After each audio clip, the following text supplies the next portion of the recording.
Hello and welcome. इस video में हम करेंगे वन प्रीवियस ईयर क्वेश्चन और उसके पीछे जो कॉन्सेप्ट यूज़ हो रहा है उस कॉन्सेप्ट को अच्छे से पढ़ेंगे। इसके बेनिफिट्स क्या होंगे? एक तो आप किसी भी एग्ज़ाम के लिए प्रिपेयर करते हैं तो उस एग्ज़ाम के प्रीवियस ईयर क्वेश्चंस आपके लिए बहुत इंपॉर्टेंट होते हैं, वो हेल्प करते हैं आपको एग्ज़ाम का पैटर्न समझने में। ओके। दूसरी बात कि हम सिर्फ उस क्वेश्चन को सॉल्व नहीं करेंगे बल्कि उसके पीछे जो कॉन्सेप्ट अप्लाई हो रहा है उसको बहुत अच्छे से समझने की कोशिश करेंगे। तो सॉल्व करते हैं हमारा आज का क्वेश्चन। आज हम सॉल्व करेंगे ये क्वेश्चन जो पूछा गया था CSIR नेट जून 2023 में। तो यहाँ पर ये केमिकल रिएक्शन दी गई है और X की जगह अगर हाइड्रोजन हुआ, फ्लोरीन या फिर क्लोरीन, तो इन केसेस में रेट कांस्टेंट की वैल्यू दी गई है। ओके, एंड देन ये ऑप्शंस हैं। आप एक बार वीडियो को पॉज करके क्वेश्चन को अच्छे से पढ़ लीजिए। तो हमें ऑप्शंस को देख के ये समझ आया कि कार्बोकेटाइन की स्टेबिलिटी के बारे में पूछा गया है। सारे ऑप्शंस में क्या है कि किस तरह से कार्बोकेटाइन स्टेबल हो रहा है। ओके, अब आप रिएक्शन को देखिए। रिएक्शन किस तरह से हो रही है? ये बॉन्ड कुछ ऐसे टूट रहा है और यहाँ पे बना कार्बोकेटाइन, एंड देन ये है ट्राईफ्लोरोएसिटिक एसिड। ये कुछ इस तरह से यहाँ पर अटैक कर देगा। ओके, और जो यहाँ पर H+ है उस पर ये कार्बन अटैक कर देगा।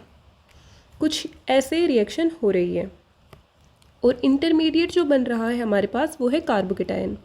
अगर आप कार्बोकेटाइन पढ़ना चाहते हैं तो मैंने एक डिटेल वीडियो बनाई हुई है, आप चाहें तो वहाँ से पढ़ सकते हैं। अगर X की जगह हो हाइड्रोजन तो कार्बोकेटाइन बनेगा कुछ ऐसा। ये अगर X की जगह हो फ्लोरीन तो कार्बोकेटाइन बनेगा ये, एंड ये in the case of chlorine. Fluorine and chlorine के पास क्या है? Lone pairs. ओके, ठीक है। अब जब हमने कार्बोकेटाइन पढ़ा था तो हमने देखा था कि कार्बोकेटाइन की स्टेबिलिटी किन किन फैक्टर्स पर डिपेंड करती है। उसी में हमने ये भी देखा था कि जब कार्बोकेटाइन की अल्फा पोजीशन पे hetero atom with lone pair present हो तो इससे कार्बोकेटाइन स्टेबिलाइज होता है। क्या बोला मैंने? Hetero atom with lone pair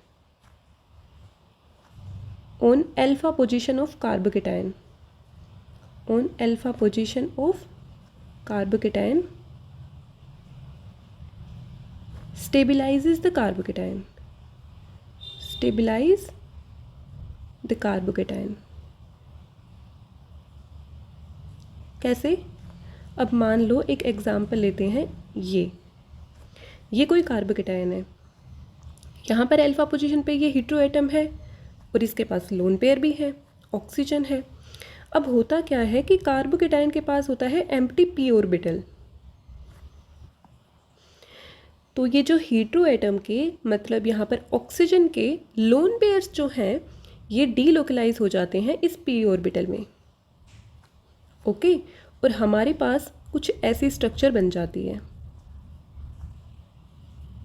यहाँ पर आ जाएगा प्लस चार्ज। इसकी वजह से हमारा कार्बोकेटाइन स्टेबिलाइज हो जाता है। ओके, अब ये जो कॉन्जुगेशन हो रहा है, ये जो स्टेबिलाइजेशन हो रहा है, ये दो फैक्टर्स पे डिपेंड करता है। एक तो electronegativity of hetero atom. Okay, hetero atom जितना ज़्यादा इलेक्ट्रोनेगेटिव होगा वो अपने इलेक्ट्रॉन्स देने से थोड़ा सा हिचकेगा, नहीं देगा इलेक्ट्रॉन। ठीक है, इलेक्ट्रोनेगेटिव है वो।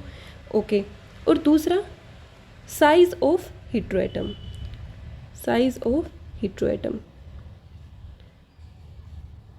ठीक है, साइज की बात क्यों की हमने?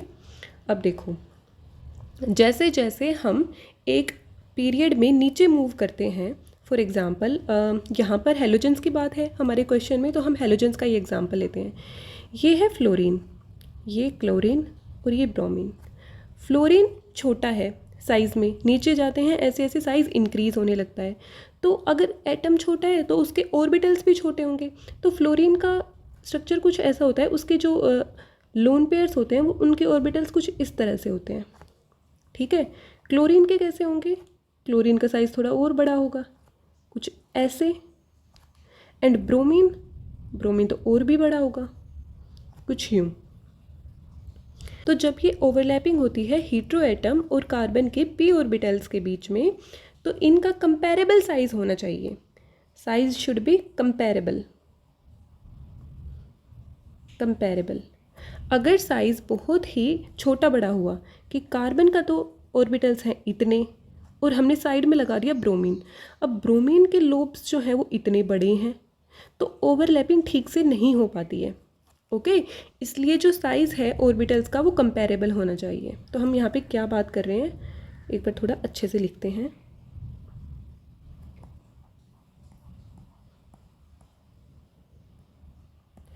हमने फिर यहाँ पर देखा कि स्टेबलाइजेशन के लिए एक तो कंपैरेबल साइज़ होना चाहिए हीट्रोएटम का, कंपैरेबल साइज़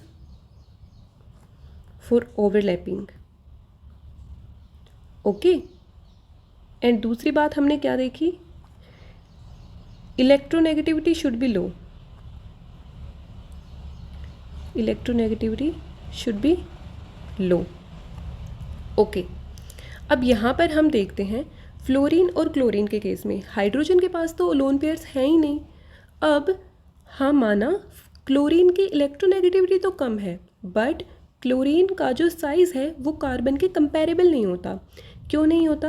अब कार्बन बिलोंग करता है सेकंड पीरियड से, सेकंड पीरियड, तो इसकी जो आउटर मोस्ट ऑर्बिटल है वो है 2p।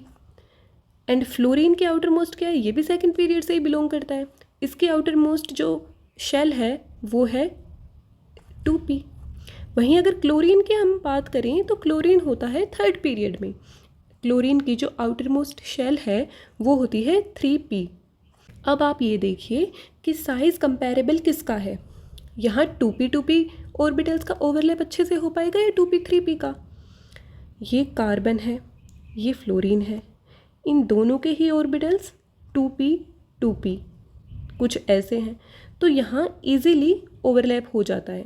ओवरलैप क्यों होना चाहिए? क्योंकि इसको अपने ये जो लोन पेयर्स हैं ये इसके एम्प्टी p ऑर्बिटल्स में डालने हैं, ठीक है। वहीं अगर हम बात करें कार्बन और क्लोरीन की, कार्बन के तो कुछ इस तरह से है 2p 2p, क्लोरीन के कुछ ऐसे हैं। अब एक इतना छोटा भाई हो गया, एक इतना बड़ा भाई हो गया, ऐसे हग करेंगे, हग हो नहीं पाएगा ठीक से, ओके। तो यहाँ पर अच्छे से ओवरलैप नहीं होता, लेस ओवरलैप लेस स्टेबल।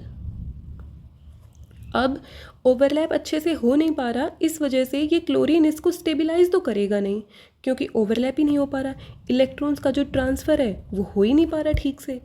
उल्टा ये पता है क्या करेगा, इंडक्टिव इफेक्ट, इंडक्टिव इफेक्ट की वजह से इलेक्ट्रोनेगेटिव एलिमेंट क्या करते हैं, इलेक्ट्रॉन्स को पुल करते हैं अपनी तरफ। ये क्लोरीन अपनी साइड इलेक्ट्रॉन्स को पुल करने लगेगा, पुल करने लगेगा इलेक्ट्रॉन्स को, इसकी वजह से ये कार्बोकेटायन को डिस्टेबलाइज करेगा, ओके। तो हमने क्या देखा अब यहाँ पर ओवरऑल, इसको हटाते हैं यहाँ से,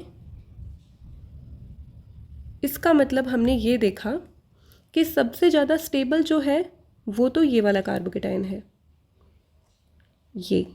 क्यों? क्योंकि यहाँ पर 2p ओवरलैप हो रहा है बड़े अच्छे से। वहीं सबसे कम जो स्टेबल है वो कौन सा कार्बोकेटायन है, ये क्लोरीन वाला। क्यों? क्योंकि 2p 3p ओवरलैप तो हो नहीं रहा है, साइज़ मिसमैच है, ऊपर से इलेक्ट्रॉन पुल हो रहा है इंडक्टिव इफेक्ट की वजह से। इंडक्टिव इफेक्ट काम दे रहा है, इंडक्टिव इफेक्ट -I, ओके। इसकी वजह से इस कार्बोकेटायन को ये डिस्टेबलाइज कर रहा है, ओके। तो सबसे कम स्टेबल तो ये है और बीच में ये आ जाएगा हाइड्रोजन।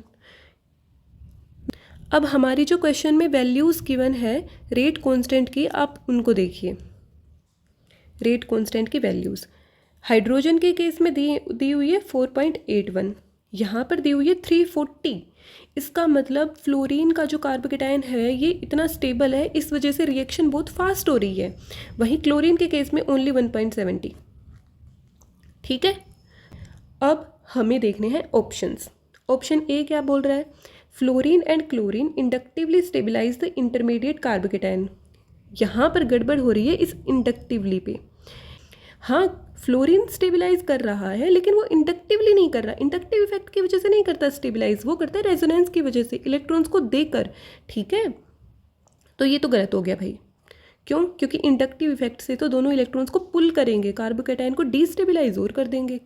सेकंड ऑप्शन क्या है, chlorine stabilises the intermediate carbocation better than hydrogen. जी नहीं, क्लोरीन स्टेबलाइज नहीं कर रहा है क्योंकि ओवरलैपिंग तो उससे हो नहीं पा रही, साइज में बड़े उतने ज़्यादा हैं उसके लोब्स, और ऊपर से इलेक्ट्रोनेगेटिव होने की वजह से वो इलेक्ट्रॉन्स को पुल और कर रहा है, तो ये भी गलत हो गया।